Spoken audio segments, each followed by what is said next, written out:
we got topic number two. You kind of touched on it some with the comments, but we need to talk about our Cormacs. Jack Harlow voice. Yes, our Cormacs. I want to talk about my Cormac Ryan, Notre Dame transferred to UNC. And this is actually a funny story. I don't know if Carter can still hear this, but Max Christie's freshman years, before I really knew y'all that well, I would always see Carter tweet about Cormac. I'm like, who is Cormac? Why is he tweeting about Cormac Ryan? Like, this dude doesn't really follow ACC basketball like that to be tweeting about Notre Dame shooting specialists. But my Cormac is making waves in UNC basketball Twitter by these different clips that are leaking of him making no look passes. He had one clip of throwing an alley oop in transition to Louisville transfer Jalen Withers. I'm going to say that quietly, grit my teeth a little bit. And lastly, I went to a UNC pickup game a few weeks ago, got an exclusive invite to this, not got to flex a little bit. And respect. I'm just going to say that the way that Cormac moves without the ball, the way he's trying to relocate, getting open for shots, something that UNC sorely lacked last year, I got to say, I don't say this lightly, it gave me Brady Manick vibes just in like a 6'6" shooting guard, the way he's looking, the way he moves without the ball and tries to get it open. And 2 years ago on this very pod, both of you called my king Brady Manick the brick from French Lick, and he literally went on to become like the best shooter in the country. So please slander my Cormac and let's get some of that good juju going from y'all. Where's Cormac Ryan from? That's a great question. I want to say he's from California for some reason. Sounds about right. He looks like a California kid. Okay, Google tells me he was born in New York, New York. Did he? I don't know why I want to say he went to Matt or Die, but that might be wrong. But also crazy, you just called Matt or Die. He went to Milton Academy in Massachusetts. Okay, all right. Did Jeff Goodman ever gas up Cormac? That's like probably white shooter from Massachusetts. Like, someone do a Twitter search on Goodman's. Hey, that brings me to the point I think I want to talk about in this situation. You just came on here and were grinning ear to ear because a Caucasian male named Cormac, who's 6'6", is doing a good job of moving without the ball. That made a jump for you, Riley. Like that gets you up in the morning, that he is moving well without the ball.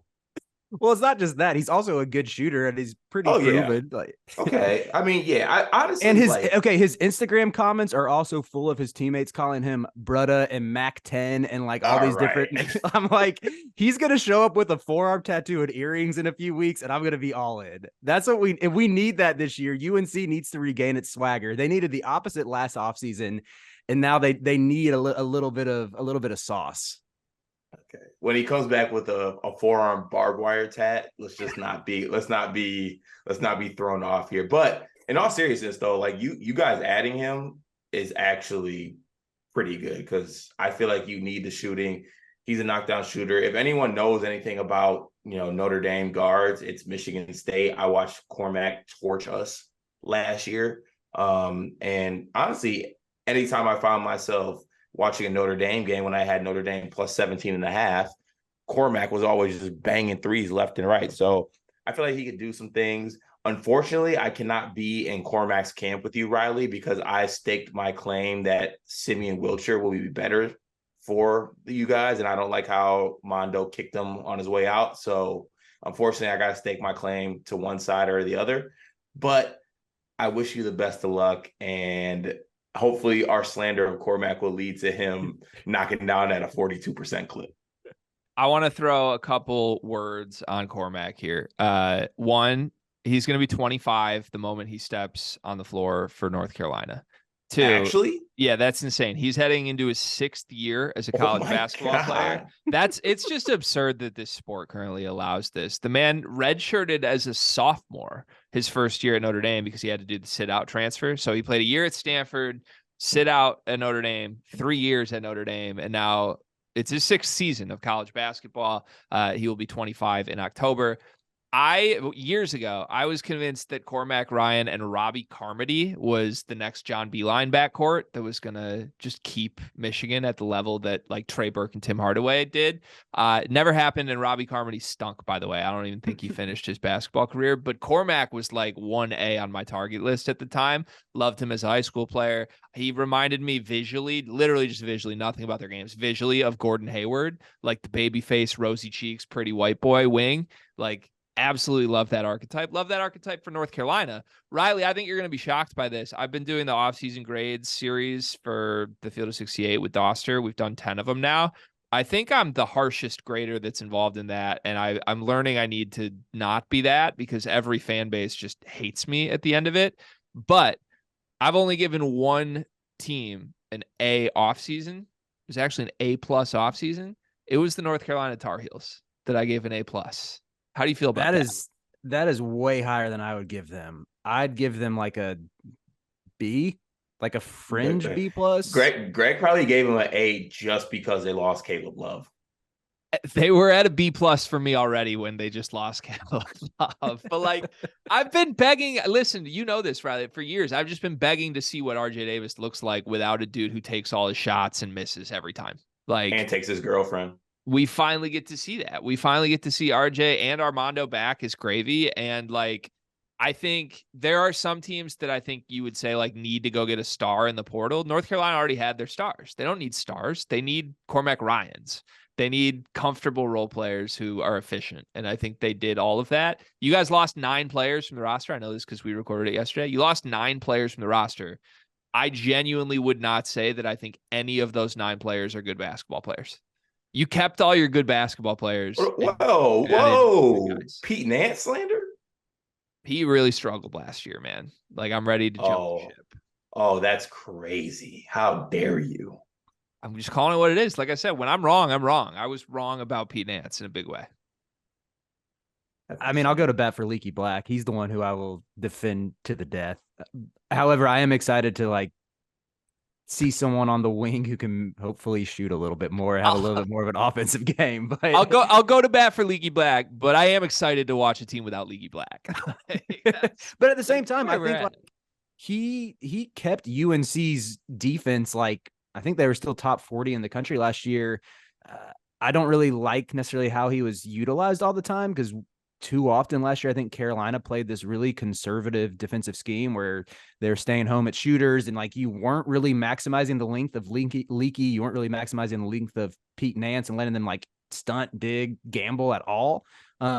But having a guy like Leaky who could take out another team's best wing just like single-handedly, like I go back to that performance against Brandon Miller where Brandon Miller shot like 4 for 21, I believe, and UNC still found a way to lose because what was it, Greg? You might remember Caleb Love shot like 14 for 36 or something. Insanity. I think it was 39 shot attempts. I think you might be right. I think he scored 34 points on 39 shot attempts. Yeah, ridiculous. All right, let me ask you both this.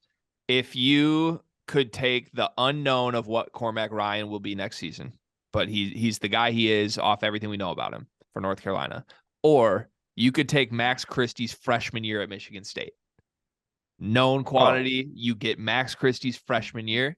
Which one are you taking? Cart, you're shaking your head. That's easy. I'm taking Cormac Ryan. Easily. I'm taking Cormac Ryan too. I mean, it's like literally comparing a 25-year-old movement shooter to an 18-year-old with quote unquote pillowy curls who was like very hot and cold from 3.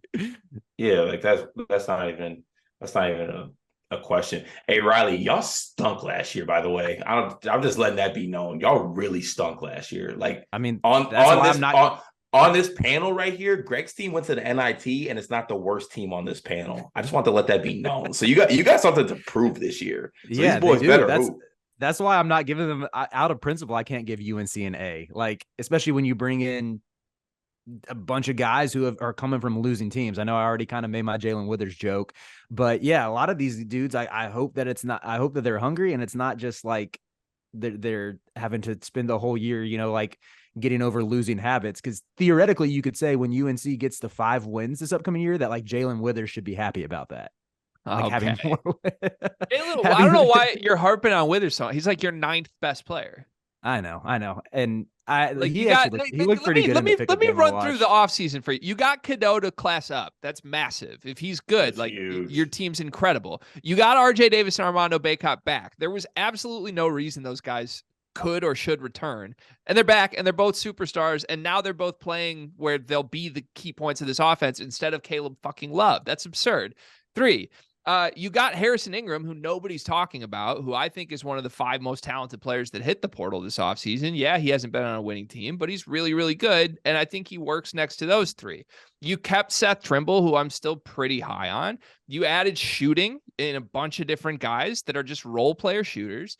And now you have like 100 different versions of how this team can be good. Like if Cadeau hits, you play through Cadeau and RJ's the 2, and you're awesome. If Harrison Ingram hits, then you don't need to play Cadeau. Then you play RJ at the like. There's so many different versions of Carolina that can be great, which is super exciting to me on a team actually built around the 2 good players of the 3 stars instead of our entire season hinges on one guy who's horribly inefficient. Like I don't know how that's not an A off season, guys. Like that's a great off season. Yeah, I mean, it's a good off season, but you also just said, let's get a bunch of losers, combine the losers, and see if those losers can get excited about winning with some superstar players. What would you have changed? Just get bigger names than the guys they got? I wouldn't change anything. I just wouldn't give them an A. Like you're very right about your own grading scale and being self-aware. It's not an A. It's like a B. But I like, unless you can tell me something they should have done differently, how's it not an A? Yeah, I mean, I agree with the Cadeau piece. The Cadeau piece is huge because I'm sure there were plenty of schools that were tampering and offering NIL packages, like plenty of schools that needed a point guard. And for Hubert Davis to be able to close on that and get him this year, I think is big. I will say this is like maybe my equivalent of Illinois fans gassing up Luke Goody, but I love James Okonkwo as a backup big to Armando because he has a 7'2" wingspan, had a crazy block rate last year, and is going to just catch a ton of lobs from Elliot Cadeau whenever he's on the court. And I think it shows that Hubert was able to identify some holes in the roster when it comes to needing athleticism, when it comes to needing like a defensive stopper and going and getting it done. I think the reason why I'm not quite to an A yet is because of some message board rumors back in like March and April that it was like, oh, there are these back channel conversations with Terrence Shannon. There's everybody was having back channels with Justin Moore, like these big names that were allegedly going to hit the portal that never did. So I think that's where like, it was like, oh, we're North Carolina. We have NIL funds coming in. We're a blue blood and we're about to fix this like horribly disappointing season. And to not get the big names, I think that was why, like, personally, I felt a little disappointed.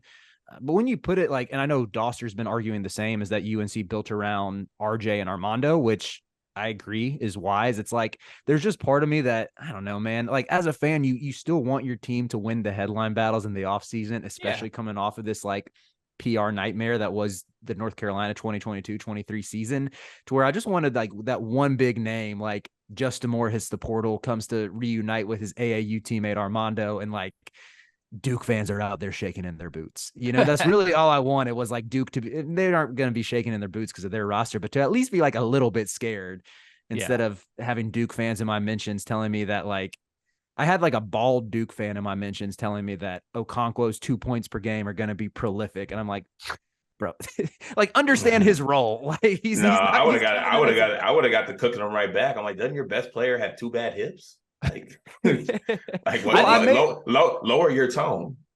I made the point to him that he's gassing up Derek Lively, who averaged 5 points a game last year. And I'm like, I know Lively went lotto, but guess what? James Okonkwo is literally 4 months older than Derek Lively. Like his best ball could be ahead of him. I think my only counterpoint to everything you said, Riley, is one, I think Harrison Ingram is a big name. I think he's a bigger name than we're giving him credit for. And 2, I think exactly what you said about Doster's point, just being like, I don't think adding more stars would have made this a better team. I think they have the stars. They need to add role players that fit them. I think they did that. So credit to you, Riley, because I think your team's going to be good this year. Let's move to the third topic. What do you got?